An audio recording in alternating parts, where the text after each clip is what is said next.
My name is Kennedy Sullivan, 31 years old, the middle child of the Sullivan family, the owners of Sullivan Tech Solutions, a long-standing software company in Chicago. Outsiders often think we are the model family. A 3-story red brick mansion, a backyard half the size of a football field, and a garage that fits 4 luxury cars. But inside those walls, the truth is entirely different. My father, Richard Sullivan, only worships one person, my older brother. Ethan, 37, has never been good at technology or management. In college, he changed his major 3 times and finally scraped by with a degree in communications. Yet the moment he graduated, my father handed him the title of Vice President of Sales. He knows nothing about programming systems or product strategy, but the moment he sits in a boardroom, Dad hangs on his every word, nodding like he's in the presence of a genius. I've seen Ethan show up to the office drunk or leave meetings halfway through to play golf, and still my father proudly calls him the rightful heir. My younger sister, Chloe, 28, doesn't care about the company at all. She chose to become a lifestyle influencer, constantly posting pictures of shopping trips, spa days, and glamorous parties on Instagram. Chloe lives off the Sullivan name, flaunting her title as the founder's daughter to hundreds of thousands of followers. In every post, she tags Sullivan Tech as if she had helped build it, when in reality she's never stepped foot in the office except to take staged photos.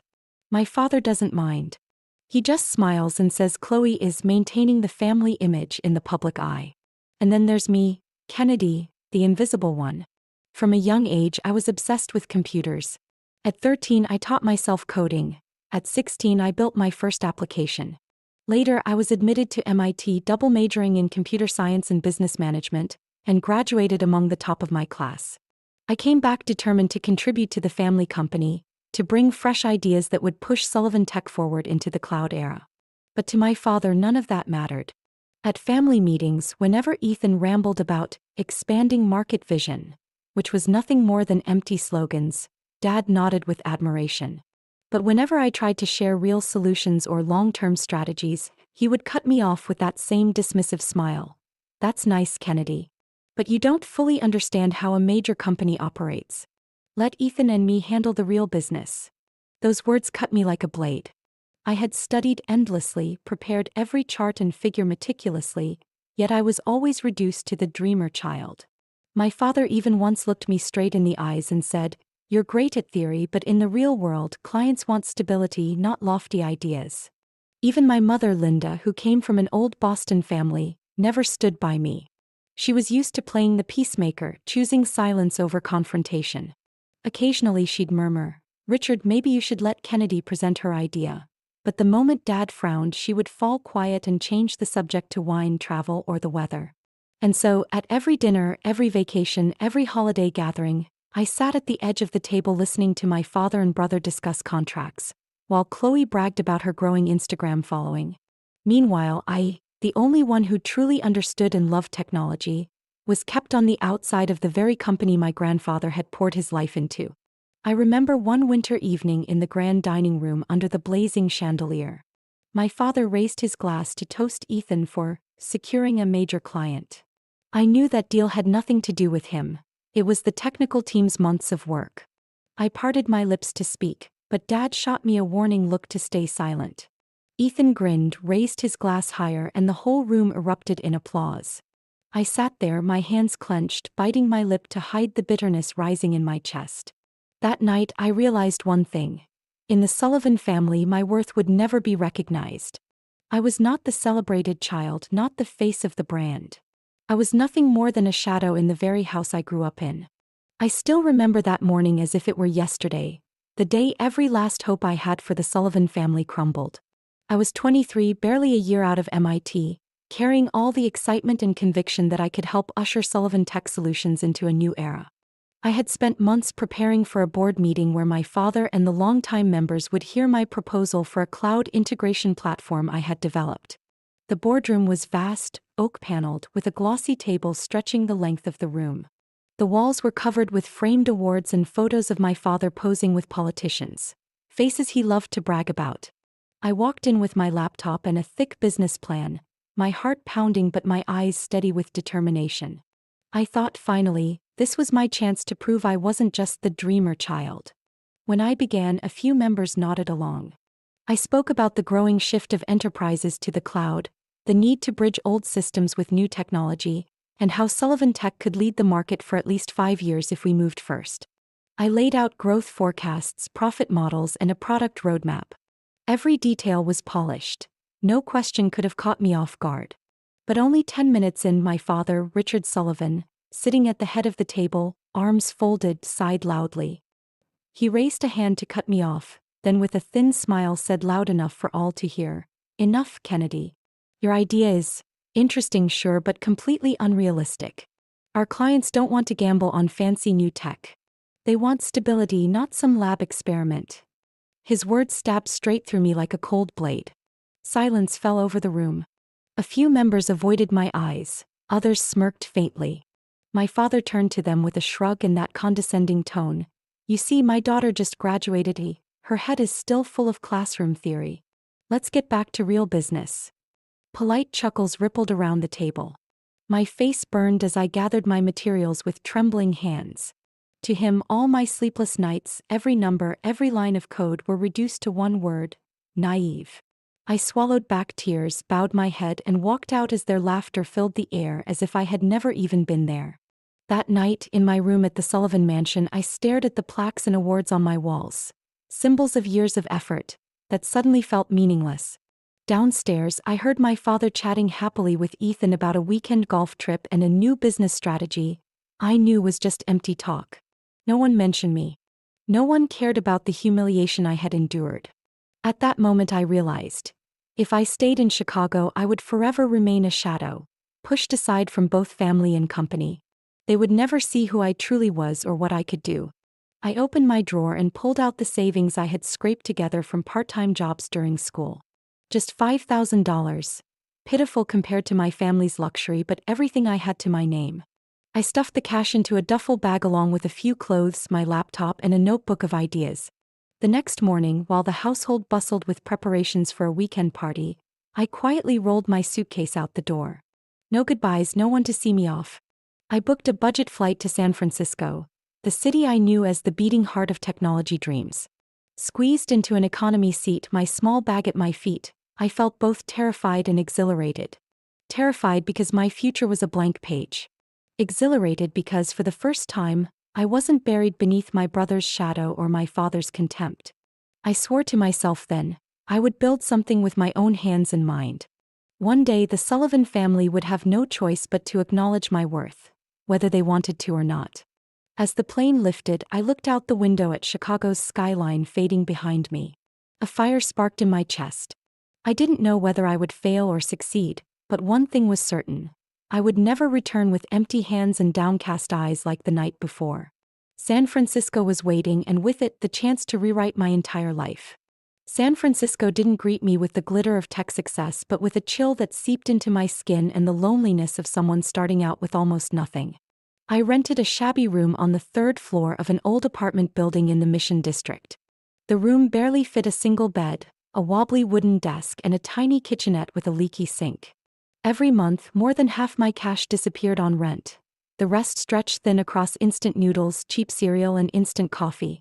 In those early days, I took on any programming work I could find for small companies, building sales apps for local shops, debugging systems for startups that didn't even survive the year. I accepted every job, no matter how little it paid, just for the chance to learn. Some weeks I worked as many as 80 hours, my eyes burning from staring at the screen, my wrists aching from endless typing. But I never dared complain. I knew each line of code, every tiny contract was a brick in the foundation of my future. Every night I clutched my laptop, sitting on the floor because the desk was too low and unstable, scribbling out new ideas. I told myself, if my father once dismissed cloud technology as a fantasy, then I would turn that fantasy into something the whole market couldn't ignore. I began building a data integration platform that allowed outdated business systems to communicate seamlessly with modern cloud services, the very concept Richard had once ridiculed. After 2 relentless years, I had built enough experience and scraped together enough savings to bring on 2 partners. One was Alex, a sharp-minded business strategist I had worked with on a freelance project. The other was Renee, a brilliant software engineer tired of being sidelined at big corporations. The three of us crammed into my apartment, transforming the living room into a makeshift office with folding tables, a whiteboard, and tangled power cords. I knew if I used the name Kennedy Sullivan, people would instantly connect me to Chicago's wealthy Sullivan family. I didn't want my success written off as luck or privilege. So I chose the alias M. Stone, short for Kennedy Marie Stone. A name both familiar and untraceable. We called the little company Everest Solutions. The name came to me during a sleepless night. Conquering Everest felt impossible, just like proving my worth after being cast aside by my family. Every line of code, every demo was another step up that massive mountain. In our third year, a miracle arrived. A logistics company in Oakland was in crisis. Their old systems couldn't sync with the cloud platform they had just purchased. Desperate, they stumbled upon our demo. I'll never forget the moment their director ran the program and watched the data flow seamlessly before his eyes. The look of astonishment on his face was the first real recognition I had craved for years. That contract lit the spark. Soon more companies came knocking. First small and mid-sized businesses, then larger corporations. My team and I worked tirelessly, reinvesting every cent of profit into hiring more staff and upgrading our space. I no longer had to work from that cramped apartment. We moved into an office in Soma, the beating heart of startups and bold dreams. There were nights I thought I'd collapse under the pressure. Some days I slept only 3 hours, so drained I'd nod off at the keyboard. But every time I remembered Richard's dismissive stare or the board's mocking laughter, I clenched my fists and kept going. By the 5th year, Everest had grown to more than 30 employees, many of them defectors from tech giants who believed in our vision. They trusted in the technology we were building. Our second-generation integration platform was hailed by a California tech magazine as the bridge between the past and the future of American enterprise. That article was our first milestone in the spotlight. I sat in my modest office, gazing out through the window at the San Francisco Bay glittering under the night lights, and felt a lump rise in my throat. 10 years after leaving Chicago with only $5,000, the name Everest Solutions had become a true force in American tech. From a cramped office in Soma, we expanded to Los Angeles, then Seattle, and finally established our headquarters in downtown San Francisco. The team that once had just 3 people had grown past 200, each a talented professional willing to sacrifice to follow the vision I had laid out. Last year, an independent investment firm valued Everest at $200 million. I remember clearly the morning that financial report was released. Renee burst into my office, eyes wide with excitement, exclaiming, "Ken, we did it! Everest officially passed the 200 million mark." I only smiled, tapping my coffee cup lightly. Pride surged inside me, but instead of loud celebration, I felt a quiet certainty. All the hardships of the past had finally been validated by the numbers. Yet there was one truth I still held close. The Sullivan family knew nothing about this success. In the rare phone calls with my mother, I only said I was working steadily, trying out a small project. My father, Richard, never asked more. In his eyes, I had vanished from the professional world the day I walked out of that boardroom. And I chose to let him keep believing it. I remained hidden behind the name M. Stone in every deal. The tech industry knew me only as a secretive founder, rarely appearing in public, always letting the COO or CFO speak on my behalf. Even when I was forced to attend, I altered my style, applied subtle makeup, and kept my words to a minimum. Kennedy Sullivan, the overlooked daughter, existed only in Chicago's memory. Stone was the CEO they sought. Once Everest stood on solid ground, I began crafting another plan, one no Sullivan could ever imagine me capable of: moving in on Sullivan Tech itself. I knew my father's company was faltering. The market had shifted, but Richard clung to his outdated philosophy. Major clients drifted away while Ethan, my brother, lived extravagantly off the company, adding no value. I quietly tracked public financial reports, leaked internal memos. All signs pointed to a ship slowly sinking. I began buying shares from the satellite firms around Sullivan Tech. First, a software vendor in Dallas, then a data infrastructure partner in Denver. I never appeared personally. Every purchase flowed through Everest subsidiaries. Within months, Everest controlled much of the supply chain Sullivan Tech relied on. The next step was clients. I sent Alex to lead a negotiation team, approaching each major partner of Sullivan Tech with solutions that were sharper, cheaper, and faster. Companies that had been loyal to Richard for decades were forced to switch, because Everest's technology simply outperformed. One quiet night in our San Francisco office, I stood before a giant strategy map pinned to the wall. Each company, each client, each link in Sullivan Tech's ecosystem was slowly shaded into Everest's control. I placed the final red mark, feeling as though I had just pulled another chair leg out from under my father. What surprised me most was what I felt. Not glee, not the thrill of revenge. Instead, a cold calm. I was no longer the girl crying in the boardroom. I was a businesswoman who knew exactly what she wanted, and how to get it. Late one night, my phone rang. It was my mother, Linda. Her voice was hazy with wine, but her worry was clear. Ken, the company really is in trouble. Your father says he may have to sell off shares. Are you doing okay out there? I bit my lip, holding back the truth. I'm fine, Mom. Just working on the usual. Don't worry. Your father, he's been so irritable. He won't listen to anyone. Not even Ethan can help. I went silent for a moment before changing the subject, careful not to raise suspicion. After hanging up, I stared at the contract glowing on my laptop screen. It was the deal that would give Everest full control of one of Sullivan Tech's biggest clients. I knew the day I would face my family was drawing near. This time, not as the nervous daughter silenced mid-sentence, but as the woman holding the power to alter the fate of their empire. One question echoed inside me. When the truth came out, would they be astonished, or completely shattered? I didn't know the answer, but I was certain of one thing. When that moment came, every eye would be forced to turn to me, Kennedy Sullivan, or rather Stone, the woman they had once dismissed. 11 years after I left Chicago, my private jet touched down at O'Hare on a freezing November morning. I rarely used private planes, but this time I wanted my arrival to carry a different weight. A driver in a black Bentley waited outside, taking me through familiar streets back to the family estate in Lake Forest. Every faded maple tree, every iron gate dusted with frost stirred memories of childhood, but my heart no longer lingered there. I wasn't the sidelined girl anymore. I was returning as the woman who built her own empire, and tonight the truth would come out. My mother, Linda, greeted me at the door. Her eyes lingered on my soft leather coat, my Bottega Veneta bag, and my Louboutin heels. I smiled lightly.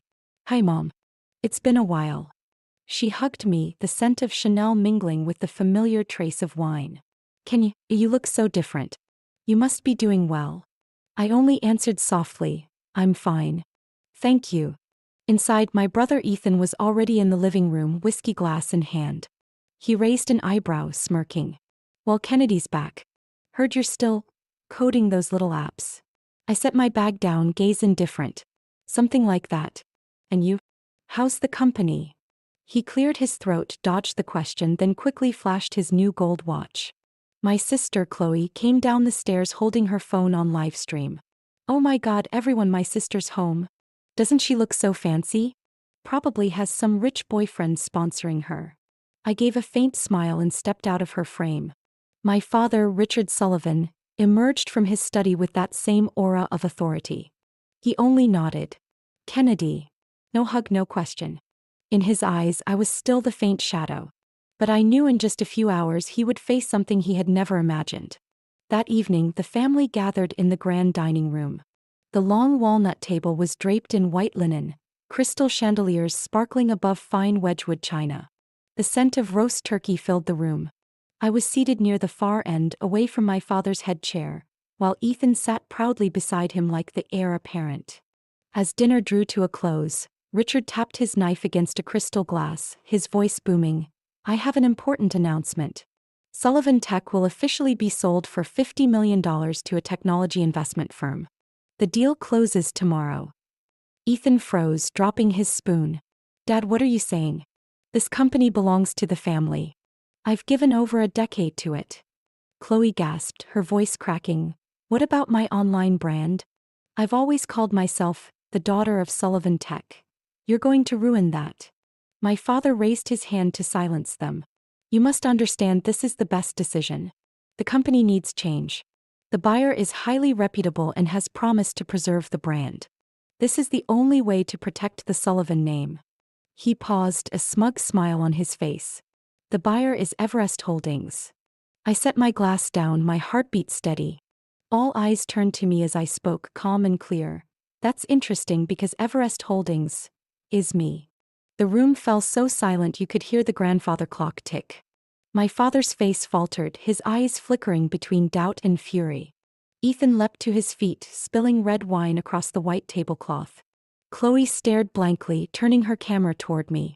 Wait, you're saying you're the CEO of Everest Holdings? I rose, pulling a silver case from my bag and sliding out a business card etched with Everest's logo, placing it before my father. My real name was never accepted in this company, so I used the alias M. Stone. For the past 10 years I built Everest from nothing. Now, I've come back to buy the very company you once denied me. My father gripped the card, his hand trembling, voice low and sharp. Impossible. This is a betrayal of family. I met his gaze with a cold smile. No, father. This is business. And business doesn't forgive arrogance.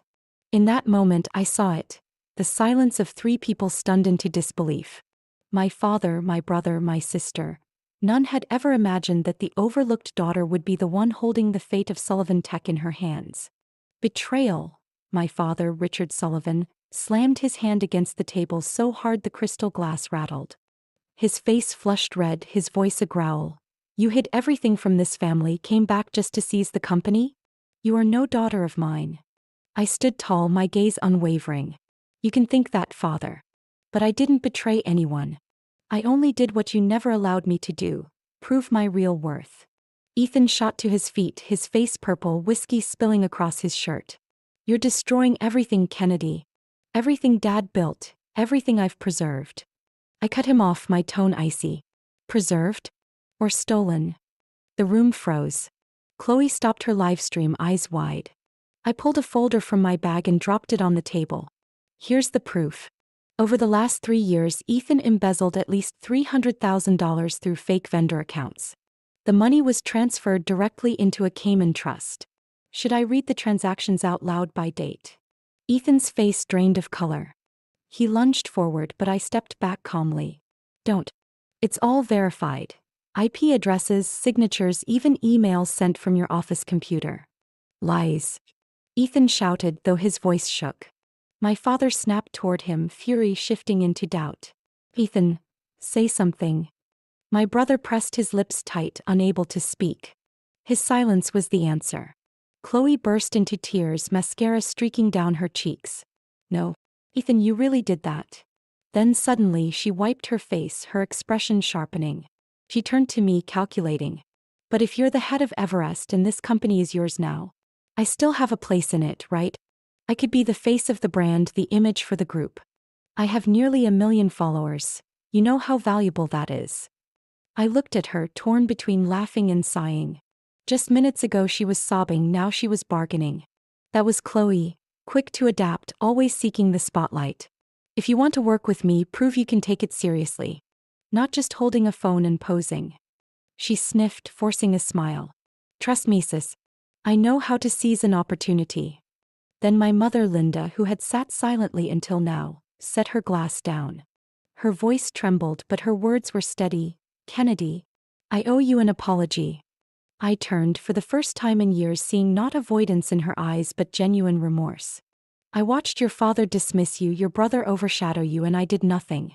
I thought staying silent kept the peace. I was wrong. I left you to endure humiliation, failed to protect you when you needed me most. And now I see I failed as a mother. Her words struck deep. I had braced myself for anger, for hostility, but not this raw admission. I drew in a long breath, holding back emotion.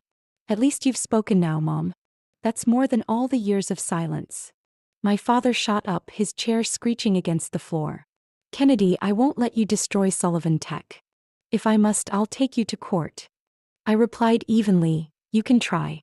But the deal is already approved by the board, the contract signed, and the press will release it in the morning. What you should decide now isn't how to fight, but whether you want to step down with dignity, or be dragged into the light alongside Ethan's crimes. Richard Sullivan's face shifted from red to pale white. He knew I held every advantage. Ethan stared at the floor, hands trembling. Chloe dabbed at her cheeks, clearly calculating her next move. And my mother, she looked at me with eyes heavy with both guilt and pride. In that suffocating silence, I realized this battle was never just about company ownership. It was a collision between past and present. And this time I was no longer the dismissed child. I lifted my head, locking eyes with my father. I didn't betray this family. I simply refused to be buried under your contempt. Now you must choose. Step aside as the honored founder, or let the world see just how rotten the Sullivan name has become. The silence stretched, broken only by the tick of the clock on the wall. I knew the confrontation had only begun, and the real shock for them was still yet to come. 1 week after that turbulent Thanksgiving dinner, the deal went public. Major newspapers ran the headlines. Everest Holdings had completed the acquisition of Sullivan Tech Solutions, rebranding it as Sullivan Everest Technologies. My face, Kennedy Sullivan under the alias M. Stone, appeared on the cover of a leading tech magazine with the caption, "The woman once dismissed, now in command of her family's empire." At the first press conference, I stepped onto the podium in a tailored black suit, every detail sharp and deliberate. Camera flashes flickered non-stop. I declared before the media, "We will return this company to the top by merging tradition with innovation. Sullivan Everest Technologies will be a symbol of rebirth." Applause filled the room, and I knew I had officially stepped into my new role, not as the daughter once disregarded, but as the captain of the ship. My father, Richard Sullivan, had no choice but to accept. I arranged for him to hold the honorary position of chairman emeritus. His office remained in the main building, his name still etched into company history, but his authority was gone. At the internal signing ceremony, he sat silent, his face closed. I saw in his eyes both resentment and reluctant acknowledgement. He once considered me a shadow, now he had to face me at the top. Ethan's fate was different. I laid 2 options before him: either face public investigation for embezzling $300,000, or repay the full amount, resign, and enroll in an MBA program if he ever hoped to return. For the first time in his life, my brother bowed his head and accepted. The day he signed his resignation, his hand trembled, his face bitter. "You ruined everything for me," he hissed. I answered calmly, "No, Ethan. You ruined it yourself." A month later, I received an email confirming he had enrolled at a business school in New York. With Chloe, I offered another path. I gave her the role of brand ambassador, responsible for connecting the company with media and social networks. She jumped at the chance, instantly spinning the transition into a power family story for her followers. At first, I doubted her abilities. But soon I admitted, she truly knew how to capture a younger audience, reshaping the company's image. At a university event, Chloe stood on stage and said, "My sister is the CEO, I'm the brand ambassador, and that proves women can hold any position in business." From the audience, I smiled quietly. Whatever her initial motives, at least she had found a way to make herself genuinely valuable. My mother changed the most. After that night, she began cutting back on wine, volunteering at a local women's center.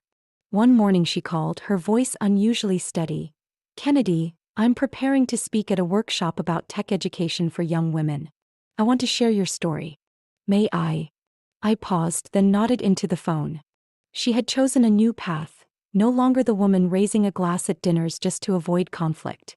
Within 6 months, Sullivan Everest Technologies had transformed. Product systems were upgraded, the technical team energized again, clients returned. The old offices were redesigned into an open, modern workspace. Walking the halls, I saw belief shining once more in my employees' faces, a faith long lost under old management. At the first shareholder meeting since I took over, every eye was on me. When the quarterly revenue report flashed on the screen, the figure showed 28% growth year over year. Thunderous applause filled the room, and in the back row I spotted my father slowly nodding. He said nothing, but that nod was the greatest acknowledgement I had ever waited for. That night, sitting in my office with Chicago's city lights reflected in the glass, I thought of it all. The years of instant noodles in a cramped San Francisco apartment. The tears when I was called naive. The decision to leave with just $5,000 in my pocket. And now here I was, on the very ground that once rejected me, but this time with power in my hands. I knew the road ahead would still be long with new challenges waiting. But from this day forward, no one could ever dismiss me again. I was Kennedy Sullivan, the woman who turned contempt into strength, failure into a beginning, and a broken family legacy into a new empire. And deep inside, I whispered to myself, this battle I've won, but the next chapter is only just beginning. 6 months after Everest officially took over and restructured, Sullivan Everest Technologies had surpassed every expectation. Consecutive growth reports stunned both the board and the press. Second quarter revenue was up more than 35%. New clients had doubled compared to the previous year. And for the first time in nearly a decade, the name Sullivan was being spoken of as a symbol of innovation rather than stagnation. I regularly traveled between San Francisco and Chicago, bridging the gap between the creative hub and the old management. Not every day was smooth. Many meetings were still tense as those used to the old ways resisted change. But gradually, the efficiency of the new system forced acknowledgement. No one called me naive or a dreamer anymore. Now they called me CEO Kennedy Sullivan. My father, Richard, remained distant at first. He retreated to his honorary office, often just reading the paper or receiving a few old clients. I gave him his space, knowing that for a man used to control, being sidelined was a heavy blow. But one May morning, as I was about to enter a meeting, he called me back. Daughter. His voice was rough, low but clear. I turned to see him by the window, light falling across a face that looked older than before. I read this quarter's report. You did what I never believed you could. You turned the company around in half a year. I have to say, I'm proud of you. I stood frozen. That was the sentence I had waited for all my life, through every year of being pushed aside. Part of me wanted to break down in tears, but I kept my tone steady.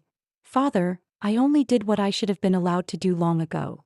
He nodded faintly, regret flickering in his eyes. For the first time I felt real acknowledgement, not forced, not polite, but genuine. Ethan, after stepping down and repaying the embezzled funds, had gone on to his MBA program. He sent me short emails now and then asking about certain case studies. Though distance remained between us, I saw a shift in him. Less arrogance, less showboating, and perhaps for the first time a true desire to learn. Chloe continued as brand ambassador. Her following skyrocketed as she turned the company's rebirth into a story of women taking charge. Her talks with students and startup communities drew wide attention. But my mother, Linda, changed the most. She cut back on drinking, joined nonprofit organizations, and became a board member for a foundation supporting women in technology. Once she stood before hundreds of high school girls and said, "My daughter was once underestimated, but she proved that perseverance can outshine favoritism. Our duty is to make sure no girl has to go through the same." I sat in the audience, my chest tight with emotion. One evening, the family shared a rare dinner without tension. Ethan spoke about a research project at school. Chloe bubbled with excitement over a new campaign, and my mother smiled as she served food to my father. Richard stayed quiet for a long time before saying, "This family wasted too much time before seeing you, Kennedy. But I admit, without you, Sullivan Tech wouldn't exist anymore." I looked at him and saw that the once steely eyes had softened. I answered gently, "What I wanted was never to erase your legacy, Father, but to carry it forward the right way." At that moment, I realized I had achieved more than a sweet revenge. I had not only claimed power or proven my ability. I had regained the respect I should have had all along. More importantly, I saw my family learning to mend itself, still fractured but for the first time holding real hope. That night, back in my office, gazing out at Chicago glowing bright beneath the skyline, I thought to myself, personal success is indeed a powerful answer, but recognition and reconciliation are the ultimate victory. And I, Kennedy Sullivan, had finally found both. Kennedy's story is a reminder that sometimes the very people bound to us by blood can cause the deepest wounds. Silence in the face of injustice only feeds greed and selfishness, while standing up for the truth helps us reclaim our own worth. In real life, some families are nothing like a home, but instead a place of favoritism and exploitation. Kennedy's lesson is this: be brave enough to set boundaries, don't let family ties become chains, and only keep relationships that bring fairness and respect. What do you think about Kennedy's choices and what she did to protect herself? Share your thoughts in the comments. And don't forget to follow the channel to keep watching heartfelt real-life stories about family and life.